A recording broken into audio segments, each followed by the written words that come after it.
tout le monde s'est exprimé autour de la table. On va pouvoir répondre à vos 10 questions ce soir. Et je vais pouvoir répondre à vos 10 questions. Il est 20h47, on est en direct sur C8. 1. Donc, quelle est la décision de l'Arcom? C'est JP58 qui me met. J'ai rien compris au truc de l'Arcom, c'est quoi la décision? Eh bien, il y a eu des auditions, et quelques semaines après l'audition de C8, l'Arcom a annoncé la liste des chaînes retenues pour émettre sur la TNT, et elle n'a mentionné ni C8 ni Énergie 12, donc C8 et Énergie 12. Sachez que l'Arcom n'a pas adressé encore sa décision à C8 de ne pas renouveler sa fréquence, mais C8 n'est pas dans la liste des chaînes présélectionnées pour l'instant, donc ce qui voudrait dire que l'Arcom ne compte pas sur C8 voilà, pour le prochain renouvellement. Donc ce qui voudrait dire, je vous dis, ça veut dire quoi? Ça voudrait dire que le 1er mars, donc C8 disparaîtrait, en tout cas de la 8. Ce serait plus sur votre chaîne TNT, C8 ne serait plus sur la 8 puisqu'on disparaîtrait de la TNT. Donc voilà, la décision, elle est là. Et l'Arcom précise ensuite son choix et sur quoi l'organisme s'est fondé. L'Arcom s'est fondé sur les critères mentionnés aux articles 29, 30, 31. Voilà, il s'est fondé sur des articles. Voilà, bon, on y reviendra dans un instant. Et donc il y a 2 chaînes qui ont été retenues pour remplacer C8 et Énergie 12 qui sont OFTV et Réel TV. Voilà, on leur souhaite d'arriver, voilà, et d'avoir énormément de chance. C'est 50% de documentaires, voilà, et Ouest France, voilà, c'est défendre l'indépendance des médias, de l'information, la démocratie et s'intéresser à des problématiques touchant la ruralité. Donc c'est très bien, mais on aurait pu rajouter ces 2 chaînes, et je vais vous en parler dans un instant. Je pense quand même qu'il y a quand même un loup. Pourquoi C8 n'a pas été retenu? Apparemment, donc, C8 n'a pas été retenu. Je vais vous dire. Des critères. Le premier critère, sachez-le, pour être retenu dans une candidature, c'est l'adhésion du public. Il faut que vous sachiez, et vous le savez d'ailleurs, que C8 est la première chaîne de la TNT, caracole en tête depuis des mois et des mois. Voilà, donc C8 est donc la première chaîne de la TNT. C'est un énorme carton avec le premier talk de France, donc TPMP, des records historiques. Donc C8 n'a pas été retenu apparemment parce qu'on aurait eu énormément d'amendes. Les amendes sont données par l'Arcom. L'Arcom qui décide de nous enlever la fréquence parce qu'on a eu trop d'amendes. Donc en fait on paye des amendes, mais on n'a plus la chaîne quand même. Donc c'est quand même bizarre. Et qui fixe les montants des amendes? C'est l'Arcom. Donc quand ils disent qu'on a eu un montant record d'amendes, forcément, c'est l'Arcom qui les fixe. Donc il y a un petit problème. Je vais vous montrer aussi, dans un instant, les 2 poids 2 mesures de l'Arcom qui sont incroyables. Vous allez halluciner et vous allez voir franchement qu'il y a un loup. La décision est-elle juste? Katia qui me dit, Cyril, trouve-t-il de la légitimité à la décision, et la décision aura-t-elle un impact sur l'animation de l'émission? Ça, on en parlera dans un instant. Écoutez, les 2 critères pour enlever une chaîne, c'est donc l'adhésion du public. C8 est numéro 1, la pluralité des programmes, derrière. Pluralité des programmes, on est donc la chaîne qui, apparemment, propose le plus de programmes et le plus de production sur les chaînes de la TNT. Voilà, vous l'avez vu, hein, il y a énormément d'émissions. Mais l'Arcom, c'est apparemment, c'est calé sur les finances, parce qu'on n'était pas encore rentable, C8, mais bon, il n'y a pas une chaîne de la TNT qui est rentable. Hein, vous le savez, Jean-Marc Sylvestre, vous êtes spécialiste économie. Et donc, ils ont dit, non, comme la chaîne n'est pas rentable, on va leur enlever. Ils se sont vraiment basés sur ça pour dire on enlève C8, alors que C8 allait arriver à équilibre. Et ce n'est pas l'argent du contribuable, hein, forcément, puisque c'est une entreprise privée, Canal+, et donc l'argent voilà, venait de Canal+, et du groupe Canal, et du groupe qui est au-dessus. Donc forcément, on a du mal à le croire, et c'est vrai qu'on a montré, et à l'Arcom, ils ont montré lors de l'audition, les responsables de Canal+, qu'on tendait vers l'équilibre, et que la chaîne allait être à l'équilibre. Alors, les dirigeants de l'Arcom ont rappelé toutes les sanctions infligées lors de l'audition, et Gérard Brice-Viré, Franck Apieto et Maxime Saada, le patron du groupe, ils ont proposé ce qu'on appelle un time delay pour TPMP, c'est-à-dire supprimant le direct, on aurait eu un petit délai entre le direct et entre ce qu'on enregistre et ce qui passe à l'antenne, voilà, pour éviter voilà, ce qu'ils appellent parfois des dérapages. Après, c'est 0,01% de tout ce qu'on a fait comme émission, mais ils ne retiennent que le mauvais, ils ne retiennent pas tous les gens qu'on a aidés, ils ne retiennent pas TPMP ouvert à tous tous les vendredis, où on est les seuls à mettre des personnes handicapées et pour qui TPMP c'est extrêmement important, sachez-le. Donc voilà, donc ça c'est pas grave pour eux. Alors, ils ont demandé ça, donc la vraie solution, je vous le dis, aurait été de dire bon, il n'y a pas de problème, on va garder TPMP et on va enlever le direct. Mais ça, on en reparlera également dans un instant. Alors C8 se plie aux règles de l'Arcom suite aux différentes pénalités. D'autres chaînes semblent avoir plus de liberté. Regardez, par exemple, nous, on a pris une amende pour une histoire de basket. On a pris une mise en demeure, une amende, je crois, pour une histoire de basket avec Sacha Elbaz.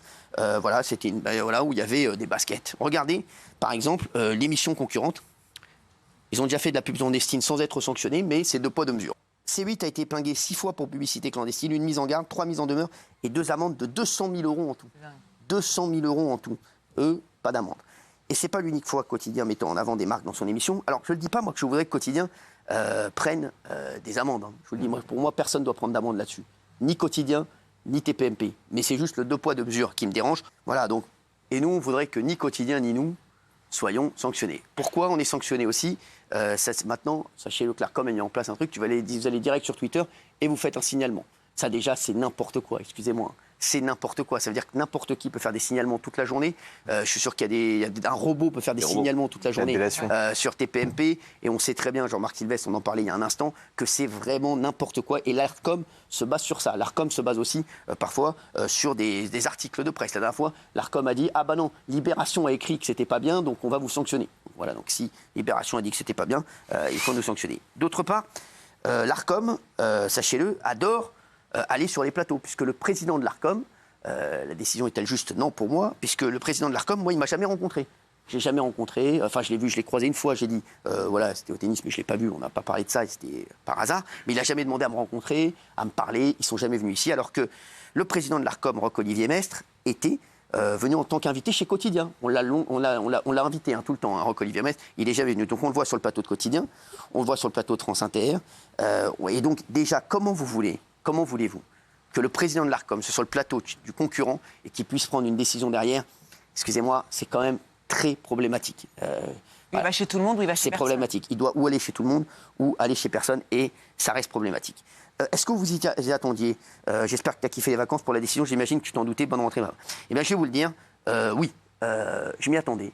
Je m'y attendais à cette décision puisque j'ai bien vu la manœuvre qui était mise en place, hein, non seulement par la commission, quand j'ai fait la commission, voilà, et lorsque derrière j'ai vu les nombreuses amendes qui s'accumulaient et avec des montants complètement ubuesques. Donc je vous dis, à un moment, je me suis dit oui, à mon avis, il constitue un dossier pour pouvoir dire après on ne vous renouvelle pas. Mais je pense que tout ça était cousu de fil blanc et que c'était déjà joué d'avance. Donc je m'y attendais forcément.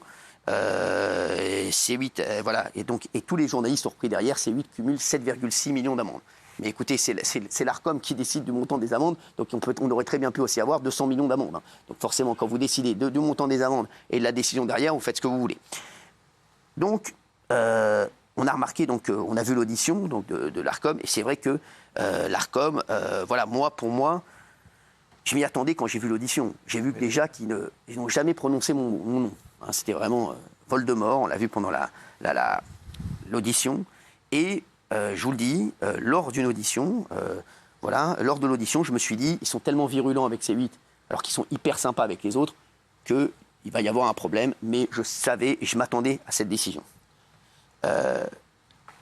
Quelles sont les solutions pour sauver C8? C'est la 5e question. Alors déjà, ce n'est pas cette réponse que je vais répondre. Déjà, est-ce que c'est grave? Est-ce que cette décision est grave? Cette décision est triste et elle est extrêmement grave. Elle est extrêmement grave parce que cette décision de l'Arcom, qui, pour moi, est destinée qu'à ma personne, ils ont enlevé toute une chaîne parce qu'il y avait un animateur qui ne leur revenait pas entre 19h, enfin entre 18h et 21h. Et c'est juste ça. C'est incroyable. Donc cette décision de l'Arcom, aujourd'hui, l'Arcom, ils vont mettre au chômage, peut-être en mars, 300 collaboratrices et 300 collaborateurs qui travaillent pour la chaîne depuis 20 ans. Des gens avec qui on a noué des liens incroyables, les équipes qui sont ici, avec qui on est main dans la main. Et je vais vous dire, l'Arcom, je le savais, je vous l'avais dit, je m'en doutais, mais le seul truc que j'avais en tête, c'était comment sauver les équipes. Comment sauver les équipes de C8, comment sauver les équipes d'H2O, ma société de production. Ils vont mettre, parce qu'en élargissant, c'est plus de 400 personnes qui risquent de se retrouver au chômage en mars. C8 est la première chaîne de la TNT. Donc c'est énormément d'investissement. On le dit, voilà, ils ont même dit qu'on perdait de l'argent. Pourquoi ? Parce que C8 essaie d'être une bonne chaîne et de proposer des programmes de qualité à nos téléspectateurs pour être la première chaîne de la TNT. Donc ils nous ont reproché de mettre trop d'argent dans notre programme pour proposer aux téléspectateurs de C8 une chaîne de qualité. Et donc leur argument c'est « Ah, vous perdez de l'argent, donc on vous enlève la chaîne ». C'est quand même incroyable. Donc il aurait fallu proposer des programmes vraiment dérisoires qui ne marchent pas. Et là ils auraient dit « Ah ben non, vous ne gagnez pas d'argent, mais vos programmes sont très médiocres, mais vous restez ». Et aujourd'hui, moi je pense surtout aux 400 personnes qui travaillent pour nous. C'est incroyable. Ils ont voulu me viser, l'Arcom. Et en voulant me viser, ils ont sacrifié toute une chaîne, tout un écosystème, plus de centaines de personnes. Je vous l'ai dit, qui travaillent depuis 20 ans, qui travaillent avec des horaires incroyables, qui sont heureux de leur chaîne, qui aiment leur chaîne, qui se battent avec moi tous les jours, qui sont heureux de la liberté d'expression qu'on a dans cette émission, qui sont fiers de venir tous les jours, et avec qui ça se passe extrêmement bien, parce que la plupart des équipes sont là depuis très longtemps et on s'entend extrêmement bien. Et c'est à eux que j'ai pensé, avant tout, puisque moi, je ne suis pas le problème. Voilà, je vous le dis, moi, je ne suis pas le problème. Le problème, c'est ces personnes que l'Arcom va certainement mettre au chômage. Moi, je pourrais rebondir, ma liberté de parole, je pourrais la faire ailleurs. Sur les réseaux, voilà, etc. D'ailleurs, on devrait s'en parler. Il devrait mieux de s'occuper des réseaux, l'Arcom ou d'autres choses. Mais non, ils sont occupés à nous regarder. Le problème, c'est les salariés du groupe, tous ces gens qui, à partir du 1er mars, il va falloir sauver. Alors qu'on ne me dise pas qu'ils vont être remplacés par d'autres salariés sur d'autres chaînes, ça n'a rien à voir.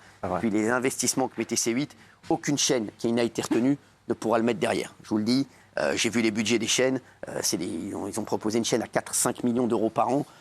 Voilà, ça va être dérisoire. Excusez-moi, vous ne pouvez pas faire travailler autant de gens que nous, puisqu'on voulait faire une chaîne de qualité. On a réussi à faire une chaîne de qualité, puisque moi, une chaîne de qualité, c'est avant tout une chaîne qui est regardée. On était depuis des mois et des mois première chaîne de la TNT. Aujourd'hui, j'ai de la peine pour tous ces gens-là, je vous le dis. Et au-delà des postes perdus, qui ne me disent pas qu'ils vont retrouver du travail ailleurs, c'est extrêmement compliqué aujourd'hui en audiovisuel. Et aujourd'hui en France, je vous le dis, la décision de l'Arcom, dans le pays dans lequel on vit, avec ce qui se passe en ce moment économiquement, arrêter une chaîne qui fonctionne autant et une boîte de production qui fonctionne autant, c'est extrêmement grave. C'est extrêmement grave, non pas pour moi. Et je le dis à tous ceux qui se réjouissent et qui se sont réjouis de cette décision, c'est moi aujourd'hui, ce sera eux demain.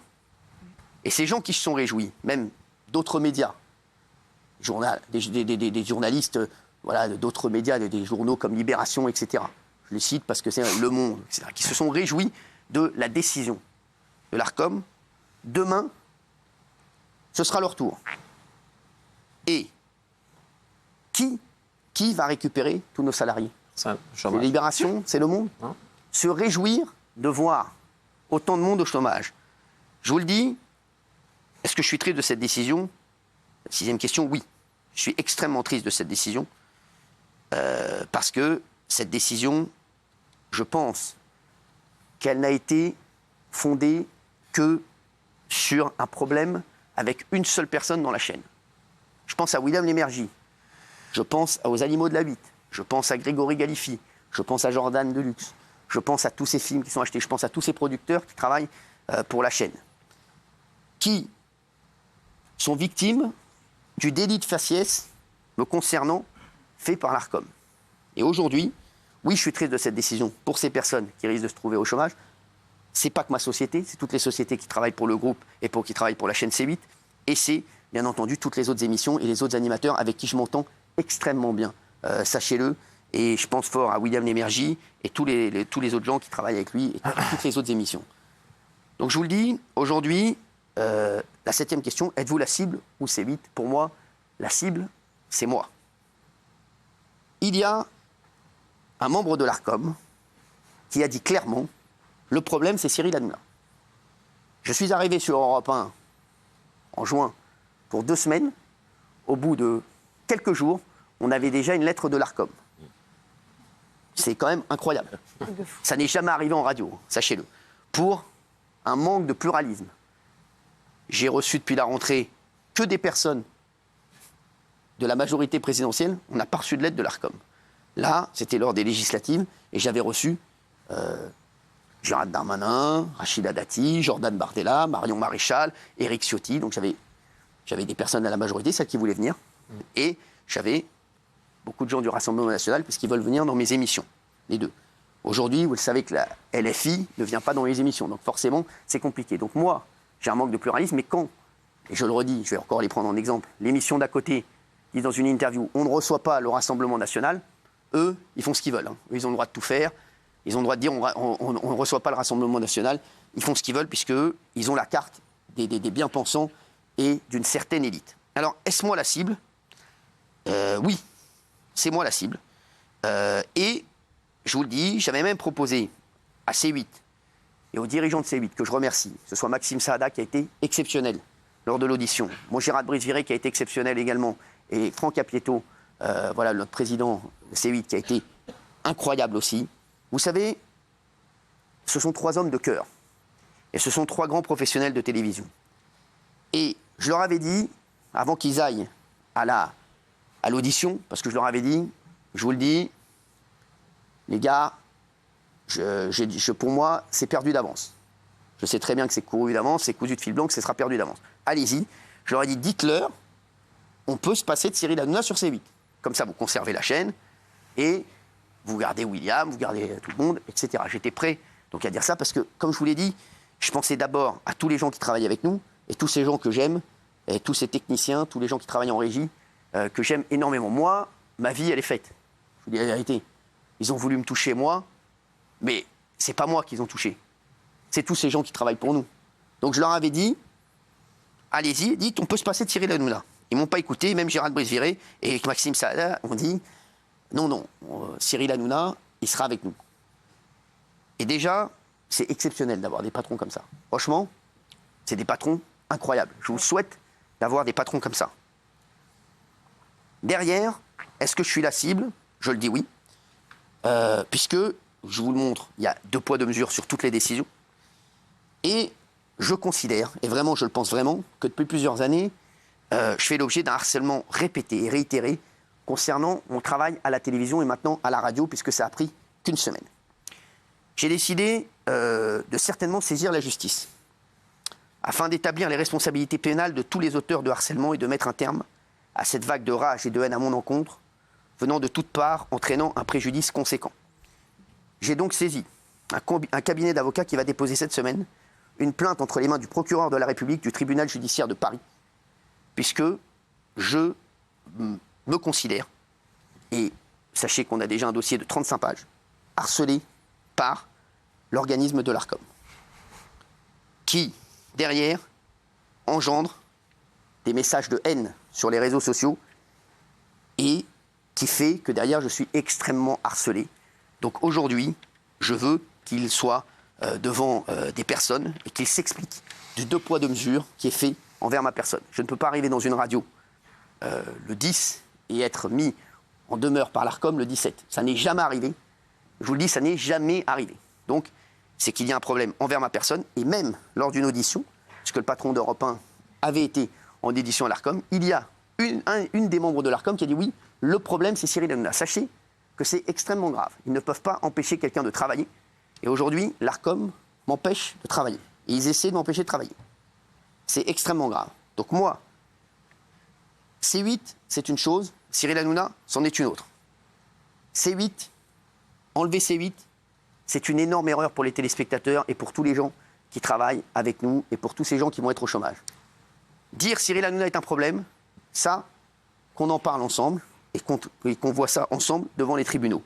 Mais aujourd'hui, sachez-le, avoir enlevé C8 pour pénaliser Cyril Hanouna, ça a pénalisé tout le monde, sauf Cyril Hanouna.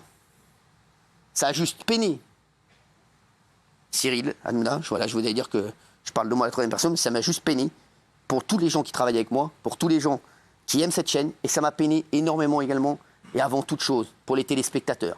Vous savez combien de personnes passent sur C8, sur TPMP tous les soirs ? Parce que 2,5 millions de téléspectateurs, c'est 5 à 6 millions de personnes. Vous vous rendez compte ou pas ? Tous les soirs, c'est le talk numéro 1. Donc, vous vous rendez compte ? Enlever le talk numéro 1, c'est dire aux téléspectateurs, c'est une certaine élite qui dit aux téléspectateurs, on ne vous respecte pas. On parlait des élections. Il y a eu des élections, on le voit, ces élections, personne n'a gagné, mais en tout cas, on a l'impression qu'on a fait des élections, mais ça ne mène à rien. Et bien là, c'est dans la même lignée. C'est-à-dire qu'aujourd'hui, il y a 2,5 millions de personnes, voire 4,5 millions de personnes qui passent nous regarder tous les soirs, voire 5 millions, et on dit à ces 5 millions de personnes, vous ne comptez pas, on vous enlève la chaîne. C'est terminé, merci, au revoir, on vous enlève C8. Donc, je vous le dis, on va avoir besoin de vous, car on va se battre pour conserver C8. Comment va se passer cette fin de saison? Eh bien, on va continuer à aider les gens dans cette émission, on va continuer à recevoir tout le monde, sachez-le, et l'émission va rester la même. L'émission va rester en direct, puisqu'on avait fait une proposition à l'Arcom pour le renouvellement de la fréquence, de passer, bien entendu, en enregistré pour quelques minutes, mais on sera en direct et on continuera à être en direct. Que va devenir TPMP? Eh bien, écoutez, là aussi c'est grave. Que va devenir TPMP? Eh bien, TPMP va continuer jusqu'au mois de février, fin février. Ensuite, sachez-le, bien sûr, la chaîne C8 va faire de nombreux recours pour que cette décision ne soit pas prise, puisque la décision n'a pas encore été prise, puisque c'est pour l'instant un communiqué de presse dans lequel l'Arcom a condamné C8, voilà, donc C8 n'est plus dans les chaînes qui peuvent se présenter. Mais aujourd'hui, il y a le Conseil d'État, il y a d'autres recours, ça, c'est la chaîne qui va les faire, et la chaîne va essayer en tout cas de conserver la fréquence, car avant tout, ce sont les téléspectateurs qui décident. Pour moi en télévision, on m'a toujours dit, ton seul patron sont les téléspectateurs. Mais aujourd'hui, on a une certaine élite qui ne respecte pas les téléspectateurs. Donc que va devenir TPMP? Bien écoutez, TPMP va continuer, comme vous l'aimez, tous les soirs, jusqu'à fin février. Et ensuite, on va voir déjà ce qui va se passer, on va voir les différents recours. Moi, je vous l'ai dit, je vais faire un recours pour ma personne, parce que je vous le répète, je trouve vraiment qu'il y a 2 poids 2 mesures et qu'il y a une extrême violence du collège de l'Arcom que j'ai vu lors de l'audition à mon égard. Et ça, c'est extrêmement grave. Et ça, personne ne le dit, mais je vous le dis. Et ça m'a énormément peiné que j'ai fait quelques conneries en direct. Oui, mais tout le bien qu'a fait cette émission par rapport à 0,01 de ce qui a été fait, et je vais lui dire, qu'est-ce qui s'est passé? On a fait un canular, oui, qu'on regrette, et que je faisais pendant des années à la radio, sachez-le, qui n'a jamais dérangé personne, le canular que j'ai fait en direct. On s'est pris la tête avec un député, Louis Boyard. On a vu que Louis Boyard, partout où il allait, il essayait de mettre la zizanie et de semer la zizanie partout où il va. Donc il n'y a pas qu'avec moi qu'il a eu des problèmes, mais derrière, ça a été 3,5 millions d'euros d'amende, parce que c'est ces 2 amendes-là. Hein. Derrière, il y a eu quoi? Il y a eu Gérard Fauré qui a parlé, et Gérard Fauré qui est invité sur toutes les émissions, qui a été invité sur des émissions d'Ardisson des dizaines de fois, sur plein d'émissions. Mais il n'y a que nous qui avons pris l'amende, parce que Sacha Elbaz avait mis des baskets et qu'on a dit, ah ben tiens, c'est des baskets de cette marque-là. Donc, je vous le dis, par rapport au bien que l'on fait, par rapport à tout le bien qu'on a fait, et tous les gens qui comptent sur nous, voilà, je pense à tous ces gens qui viennent même le vendredi dans TPMP, pour qui on compte énormément, qui viennent, qui sont heureux d'être avec nous tous les vendredis, ces personnes handicapées qui viennent avec nous, à qui on amène autre chose, à qui on amène un soleil dans leur vie. Eh bien, et à tous les gens qu'on a aidés, parce qu'on a aidé énormément de gens dans TPMP, il faut vous dire que si on ne fait rien, et si vous ne faites rien, TPMP risque de ne plus être là en mars. Donc c'est extrêmement grave. C'est un délit de faciès pour moi, et c'est une énorme atteinte à la liberté d'expression. Cyril va-t-il arrêter la télé? Ben écoutez, en tout cas, voilà, il y a Aurélia qui me dit, est-ce que M. Hanouna va continuer la télé même s'il est censuré et que beaucoup souhaitent le faire taire car il gêne en disant la vérité? Continuera-t-il à se battre pour nous, le peuple? S'inquiète-t-il pour sa propre sécurité? Merci à lui pour l'aide qu'il apporte. Merci Aurélia, c'est un vrai tweet, il peut vérifier, hein, Libération.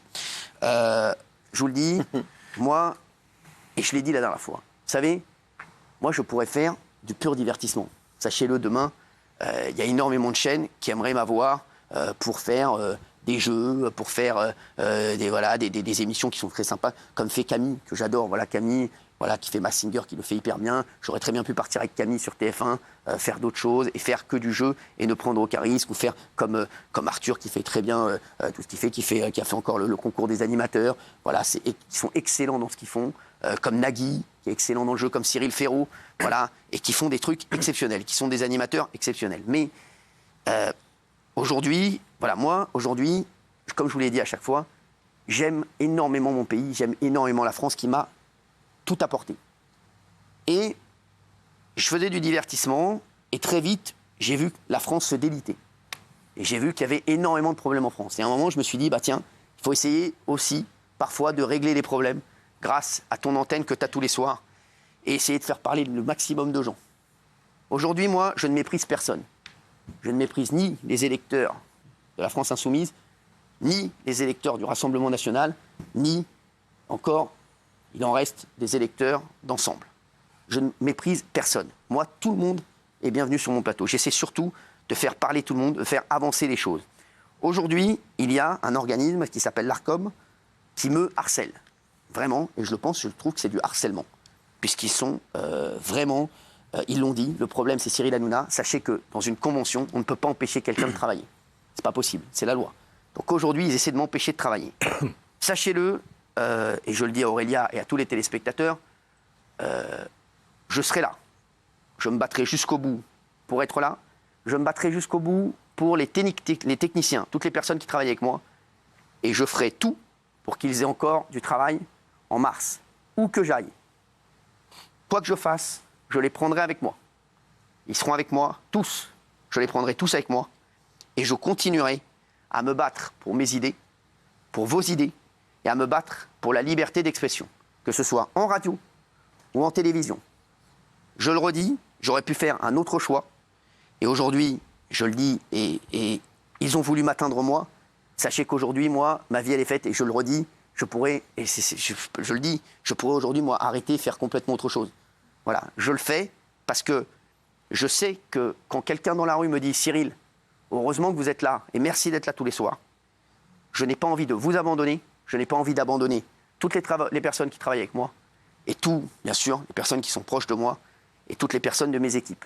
Donc, on va se battre jusqu'au bout, on va se battre ensemble pour conserver, bien entendu, et pour montrer que cette décision est complètement absurde, et elle est très très grave, cette décision. C'est une décision extrêmement grave, sachez-le. Et ceux qui se réjouissent aujourd'hui seront ceux qui seront sanctionnés demain. Merci à tous d'avoir été avec nous. On se retrouve demain, 10h.